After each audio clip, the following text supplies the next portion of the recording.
Hi, I'm Jennifer Mulchandani. And I'm Heather Michaelgard. Welcome to the M Word, where we have uncensored conversations on all things marketing. Due to COVID, we are not recording in the studio and apologize for any poor audio or technical glitches. As soon as it is safe, we will have our guests with us in the studio. Until then, stay healthy and wear a mask.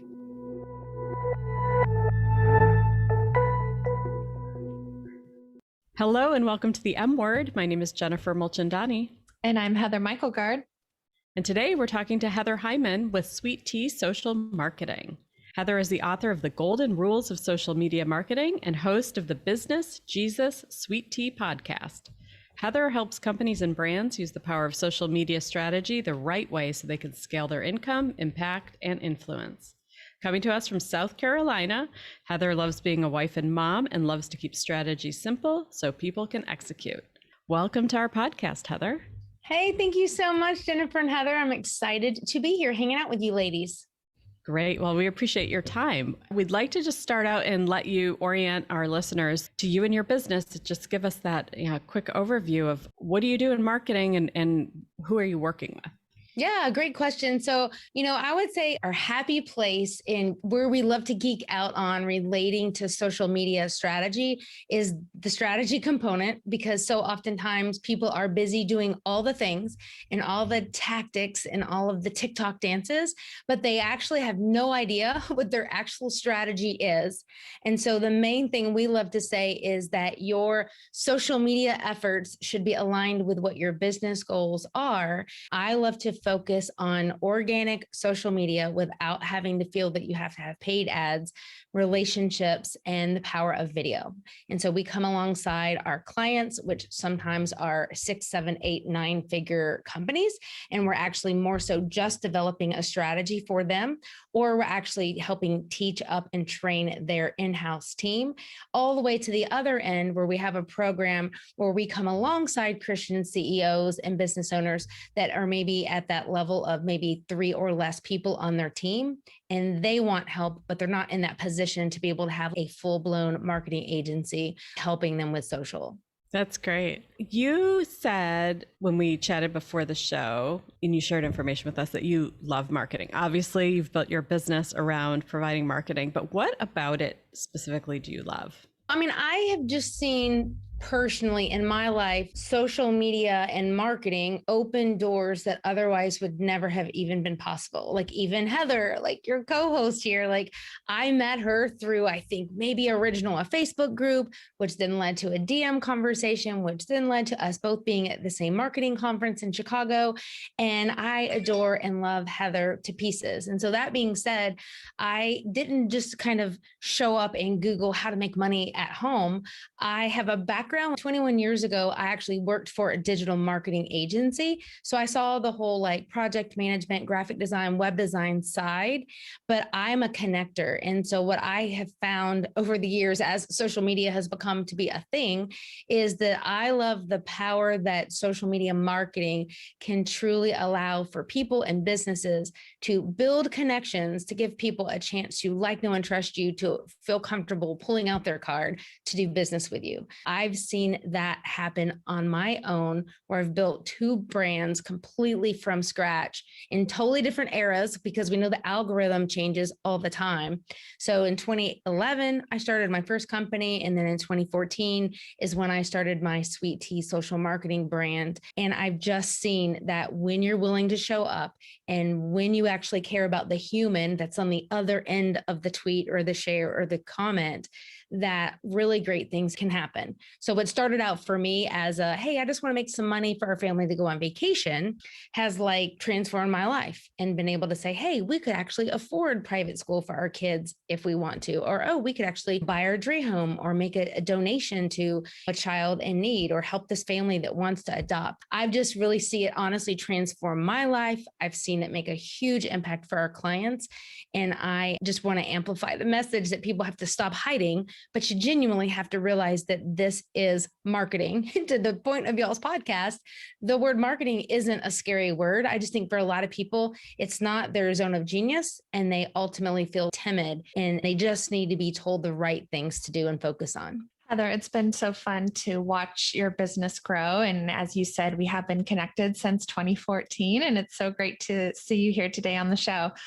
I want to take it though, even a step further. You've niched down to a very particular audience and clients. And so I'd love for you to tell us about how you found that niche, and was it scary to maybe limit your possibilities of who you worked with? And do you find that to be true?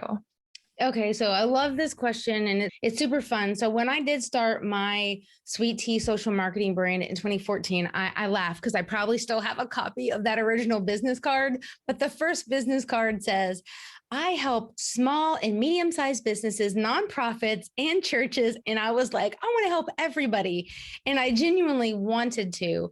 But personally, like as a Christian, I just felt that God was calling me to focus on Christians. It wasn't necessarily like this marketing manipulative tactic, but separate from that, I still was struggling because internally it was like, I want to help everybody. But as a marketer, it was very hard. You're talking about return on your investment and lead gen, and you're like having a presentation to a church. That's not necessarily the same language that you would maybe use, even though I know that social media marketing could help them. I'm an analytical thinker. I'm an Enneagram 8. So I just sat down and got it all on paper. And I was like, well, if I look at my clients, I look at the people who've paid me, 90% of everyone who I have helped, they are a business owner. They're not necessarily the nonprofit or the church. So I just, in 2015, mid 2015, I just made the decision to say, you know what? I help Christian CEOs and business owners that want to be able to use social media, advance their online brand to be able to have a bigger impact.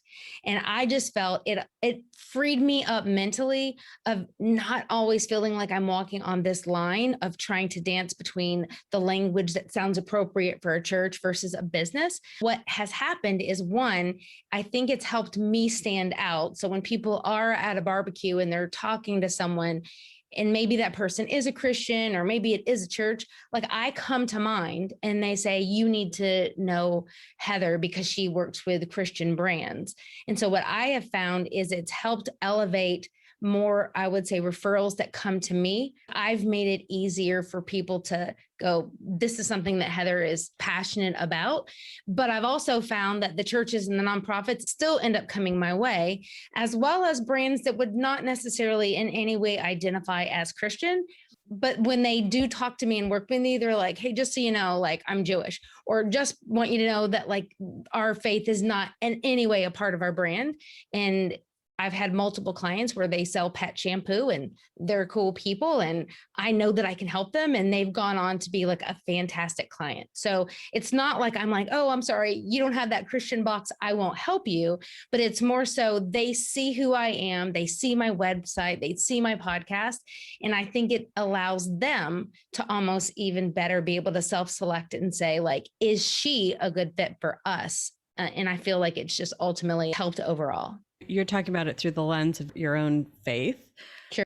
That it's relatableness to your target audience because there's a shared understanding of your values. So as you say, it's like you have your marketing tactics and you may not even be talking about the religion or the fact that faith is there or is not there, but it's like this underpinning of how you're going to market. You know, how do the values come into that? That's a great question. To me, it's that I feel like I want to serve and come alongside people that have a Christian worldview, just because, I mean, again, no judgment about someone who may think differently about things. But at the end of the day, if I'm helping amplify the voice and the brand and the business of someone, I feel that we're going to be better able to do that if we're really just showing up to life from a similar lens on our value system. I could tell you that on a leadership level, I feel that it allows us to partner and market and just really be in their voice more authentically. My philosophy is if you're a Christian, even if it's not in any way a part of your marketing, that means you should be like doing your business with excellence and having the best upright integrity, and that your value system is absolutely amplifying how you're doing business. even if you're quote, not like posting Bible verses. So it's like at the end of the day, I want people to see their faith by the actions and the way that they're truly showing up in their business, not just with a special quote. I like that. And I think it just shows your transparency as a business owner, and it, allows them to put faith in you and whatever that faith might look like for them. Heather, I want to go back to, you mentioned organic social media. A lot of people say organic's dead, the algorithm, this, that. Talk to me about your tactics for organic social for your clients, and why do you think it's still an effective way to market? I think that that's a great question. So one of the biggest differences in the landscape overall, not platform specific, is that it has become harder to amplify and build and grow our audiences. From a social standpoint, I want people to know that when you realize that there are human beings on the other side and you're not just selling, or you're not just thinking as that particular person as a lead, that I know organic social is not dead because A, it's working for me, it's working for our clients. We're seeing posts get 50 and 70 comments within 24 hours on very small pages. They are not doing paid advertising, but they're really honing in on exactly who they want as their customer. They're not playing these follow for follow games in all these pods, because at the end of the day, it's so easy to get sucked into this vanity metrics game, which I'm also a believer. So it doesn't sound like I'm talking out both sides of my mouth. There is something to say for social proof legitimizes your credibility. Like you didn't just start business an hour ago because you have 3 followers. But at the same time, I can tell you I've done work for pages where I'm coming in, they're a tourism agency, someone else, quote, help them get to 81,000 followers. And on the back end, I'm like, do you know that only 2,000 of these 81,000 A, speak English, and B, live within a 90-mile radius of your local brand in your small town? So I'm like, this might make you feel good on some level, but that makes your engagement just terrible. None of those people are viable prospects. And so I always just encourage people just to say organic is not dead. And I personally focus on strategies that are strong on building relationships, not spamming people, and really talking to your audience in a real human way. If you want to have viral content, it's probably not going to necessarily just be you in a selfie looking fabulous on the beach, but it also may not be related to your physical product. It could be something that literally educates, entertains, makes somebody laugh, or inspires them and makes them want to say, oh, this is hilarious. I'm going to share this. The way that the quote algorithms all work is the more that the platforms see that your content on your pages is getting traction, your next post is going to be seen by more people. When that next post is about your free 5-day social media training, more eyeballs, more people are going to be able to see it. It's this philosophy of, social media is a marathon. It's a long-term marketing game, and it's not necessarily just about the latest, TikTok dance. That's great advice, because I think so often clients are like, well, I posted on social. Why didn't I see my sales go up?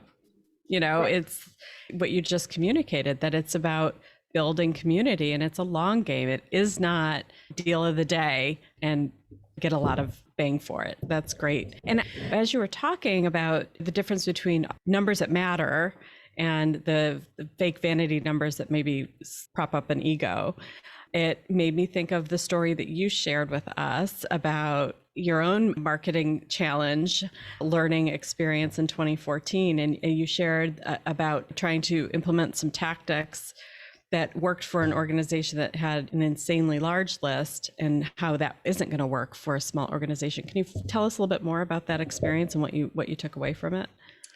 Yeah, it's so easy to want to get, I don't want to say sucked into as in they're manipulating you, but the reality is I believe that there are a lot of people, that there's a lot of smoke and mirrors. There's a lot of untruths in what really works. I think that I fell into this pattern of being like, oh, okay, I get this. I'm going to do this. And I was going to all this effort and trying to build these funnels and do all of this stuff on the back end. I don't love technology. So for anybody who's like, I can't make social work because I'm not a tech person, Not true. I was trying to implement what someone else who did have a list with 400,000 people. So yes, when they send that out and they have like a $29 offer and they have a 4% conversion rate, that sounds like that might be some cash in the bank to maybe even pay for their advertising, that they were training us to say, hey, put this much money in Facebook ads and get this, and this is going to pay for this. But it's like, if you really go, oh, well, the math of it is I have 2,000 subscribers to my email list and I got a 2% conversion of a $29 product. Oh, wait, that's not going to get me to my six figures like they're all saying it's going to. And so I'm actually doing a session today for some clients where my expertise isn't necessarily sales, but I was like, so many of you want social media to be this magic pill for your $6 earrings. And you want to have this 5, 6, 7-figure brand. And you've posted on social media 7 times and you're like, where's my vacation in like Los Cabos? And I'm just like, that sounds fun. I like Los Cabos, good place. But at the end of the day, if someone tells you and they're real with you and they say, someone who doesn't know you probably needs to see your content anywhere from 10 to 14 times, maybe even before they get to the place to just click on your free training or to just even engage with you. I think there's this disconnect that people wrongfully think social media in 2 posts is going to get them to buy your $5,000 product. And so I'm just like, there's a disconnect of what's reality versus the work that's involved. And just like a farmer isn't going to walk out to his crop of the land that he just bought, because he bought the land and he just shows up in October and he's like, where's the corn?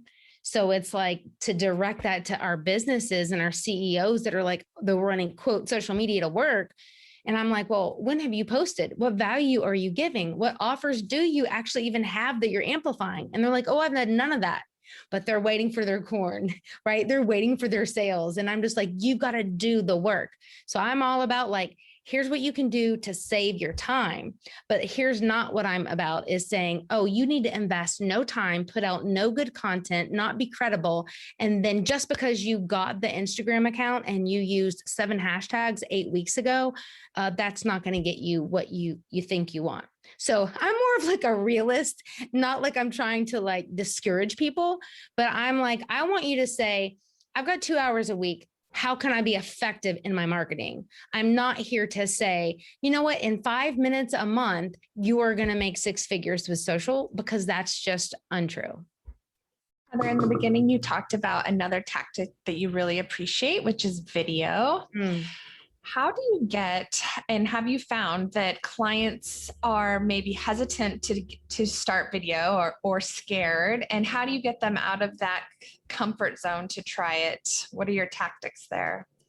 I think at the end of the day, I just let people know it's a mindset thing. So it's like, if you're waiting to lose 10 pounds, or you don't think you're pretty enough, or you don't think that you are articulate enough, at the end of the day, those 10 pounds aren't going to make or break whether someone does business with you. And so again, this may not be the approach for everybody, but I'm just like, it's not going to kill you. Your first video is going to be terrible. And the more you do it, the better you're going to get. So I personally, even today, I personally have a philosophy of focus on short video content that's related to something that can really just give somebody one tip. So I'm not asking you to like get stressed out and get so anxious in your head about like yourself. Stop focusing on you, make it be about your audience. Say, what are 5 questions I get asked over and over and over again that I know like the back of my hand what the answer to that is, and turn that into 5 separate videos. And so I'd say the 3 tips I tell people is 1, get over yourself. 2, look into the camera and have good audio and just act like you're talking to like a real human. Don't sit there and act and just pretend that you're having like a real conversation with a real person, and you start out with what they need. So don't do 45 seconds of like, this is about me.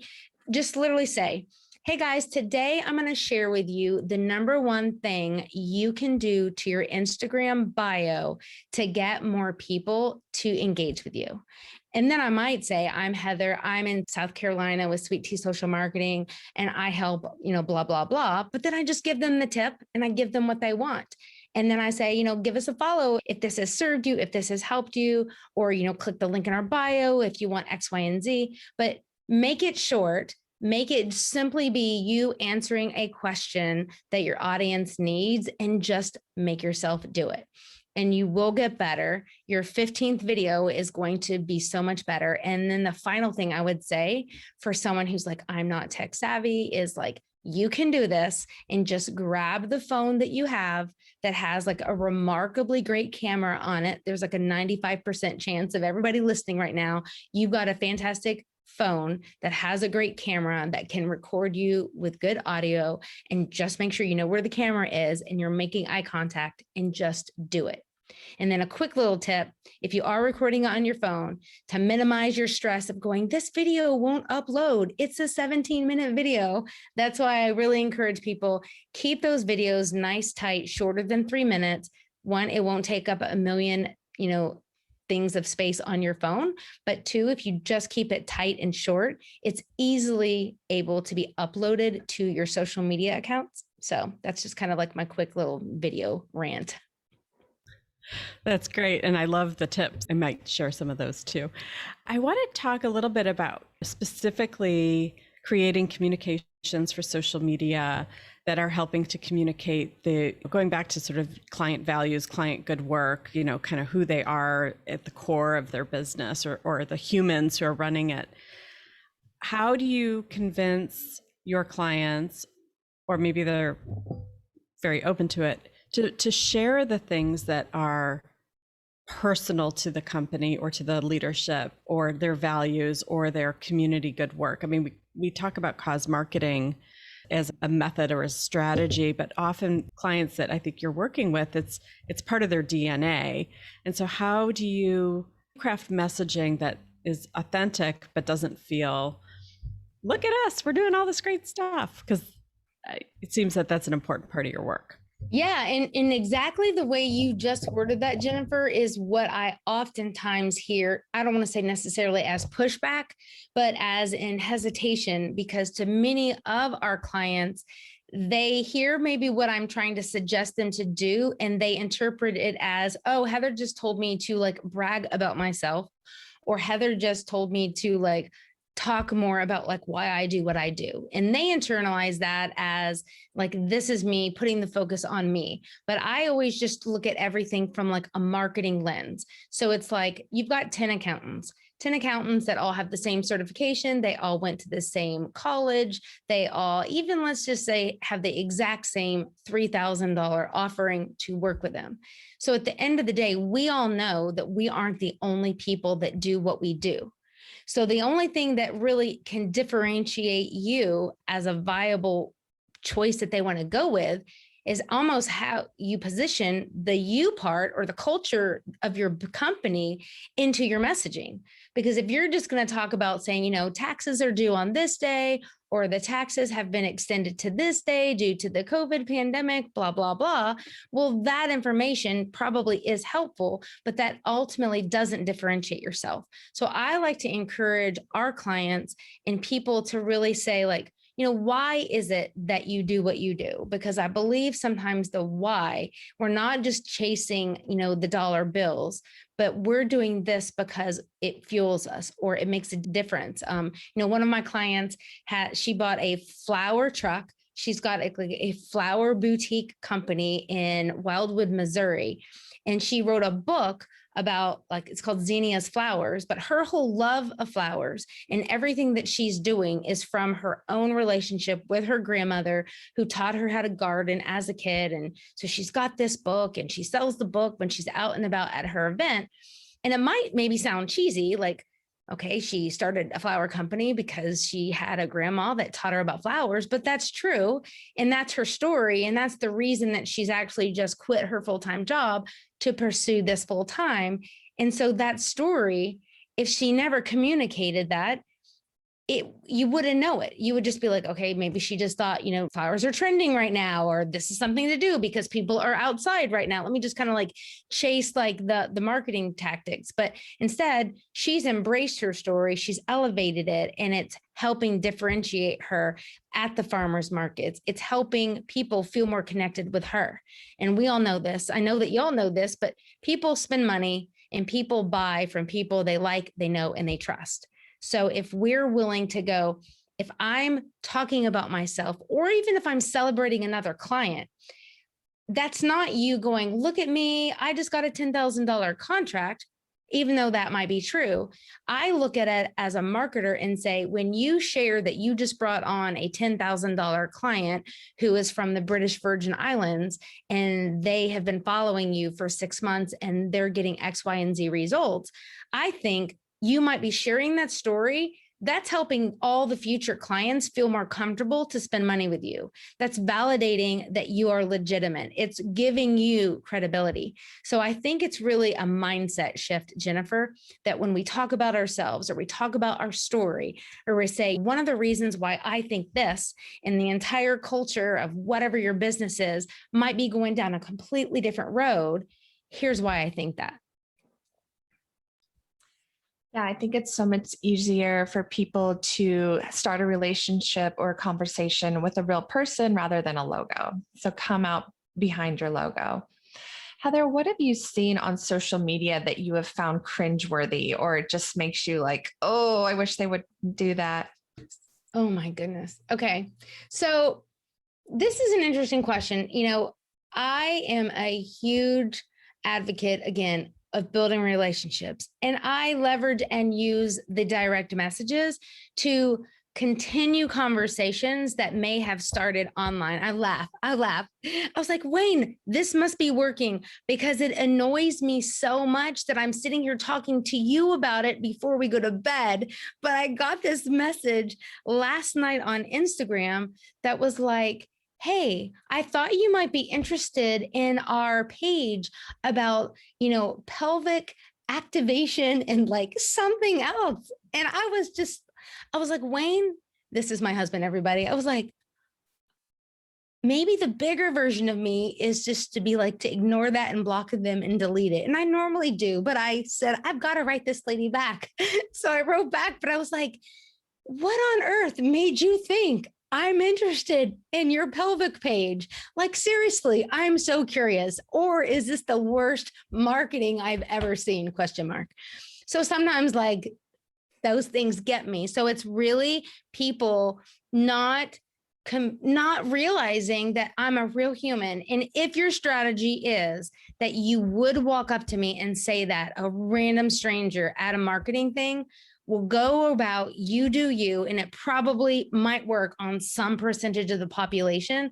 But overall, to me, it is cringeworthy to not know me, not have any relationship with me.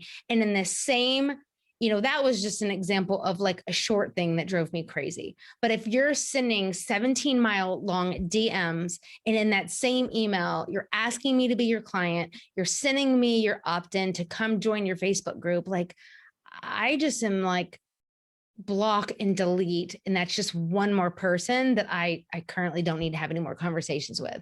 I just am not a fan of that. And someone else, just putting this out there, since this is an uncensored conversation, someone else who I know is wildly successful in business, and her huge focus is sales. She says, well, people do Facebook advertising all the time, and they choose demographics of people, and they, say, this is who I'm targeting, and they pay money and they put their message out there. But I just think that there's a way to craft a story, to reach out to someone. And there's something that's more personal about the DM to one person, that there's a better way to cultivate a connection other than just going in for a hard, immediate sell when you don't know me and there's no context at all for why you're choosing me with your sales tactic. Yeah. And it's like, part of it's respect, right? It's taking your time, it's your inbox. And I see that it's the same with spammy email. It's like, if you didn't ask for this connection, you didn't invite a DM, or you didn't start an actual relationship somewhere else online, And marketing that just presumes that you're going to look at my stuff it's in my book, it's rude. And I think the difference between what you're describing and the paid advertising is I could choose to ignore the paid advertising, and I fully expect it in my feeds, right? Like we've been taught if we're going to use this platform, we're going to get advertising in these places. But we also, it's like boundaries. And I think companies that are trying to just throw everything at the wall, they're not respecting people's boundaries. And I think to your point, that's no way to begin a relationship. You know, when someone's been spammed into submission, fine, I'll look at your stuff. Like, is that really what you want to have happen? Exactly. And I mean, personally, I know that we have to be adaptive in the world of marketing, and things are constantly changing. And I'm not here to say that the things don't work, because oftentimes when people try things, or they try text marketing, or they try messenger bots, oftentimes they're doing it because someone else is telling them that they had a 77% conversion rate and like it's working for someone. And they're like, I want something working in my business, so I'm going to try it. But personally, I am going a little bit more in the opposite direction. I love social media. Again, I have paying clients, people I never would have met otherwise. So I am so grateful to social media marketing, but I am taking an approach of there are so many people trying to automate everything, that when you are a brand or a business that has like a real person that's sending a real voice memo, or you are letting people know, here's my email address, I'm going to email you back. It is not some, random person in my office that doesn't know you. That when we can add more credible, reliable, trustworthy human connection into our marketing strategy, I feel that it can elevate your brand and really help you stand out. It's almost like when everyone else zigs, you zag. And that's kind of like my personal approach to like doing marketing well, to try to stand out in our current market. Heather, are there any marketers that you follow or look up to, any resources you would recommend, podcasts, books for others to take a look and learn from? Yes. So I highly respect Mark Schaefer, is one of the kind of like marketing business minds that I really, really respect.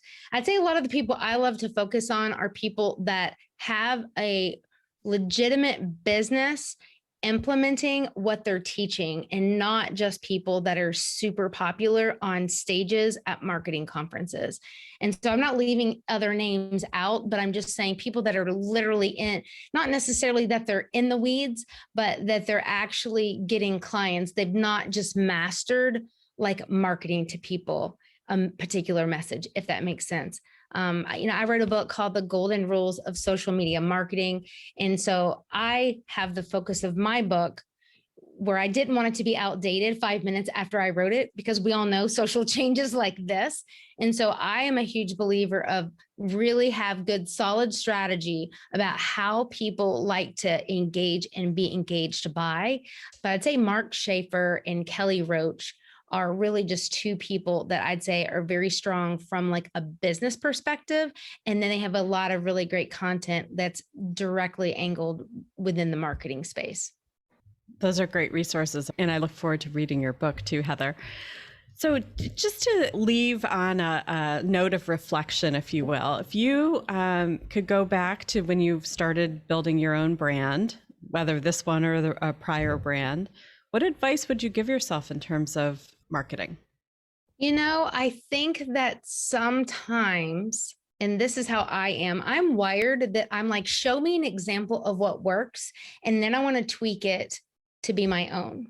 And I think if I went back, I don't think I necessarily made any mistakes regarding what I just said, but I think sometimes in my earlier days, I got a little lost in Heather, and I was almost maybe trying to be like a mini version of the person that I saw that was having success.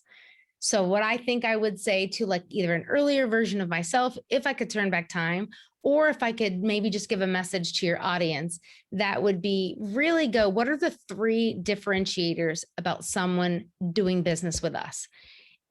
What is that?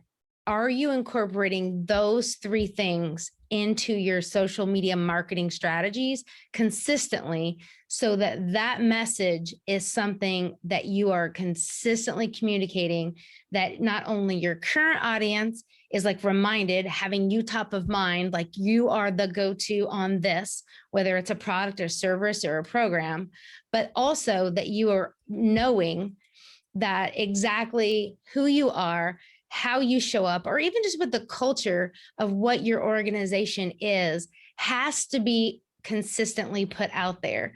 Because otherwise, I feel like you just kind of start to blend in with everybody else. And we all know that there's so much noise, there are so many distractions. So really just try to amplify more of really what differentiates you, and have that be not just something you post in your about section or it's in the headline of your LinkedIn profile, but you're consistently elevating those points and those messages.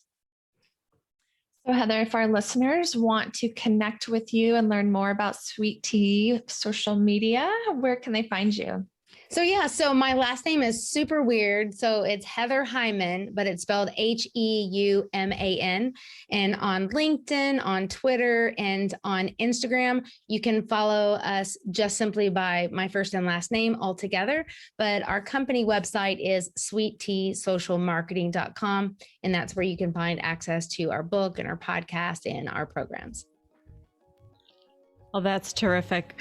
I want to thank you again, Heather, for joining us today. It's been a fun conversation, and I hope our listeners have found it helpful as well. We've been talking to Heather Hyman from Sweet Tea Social Marketing, and we look forward to our next conversation. We were guests on Business, Jesus, and Sweet Tea podcast, episode 213 with Heather Hyman. Take a listen.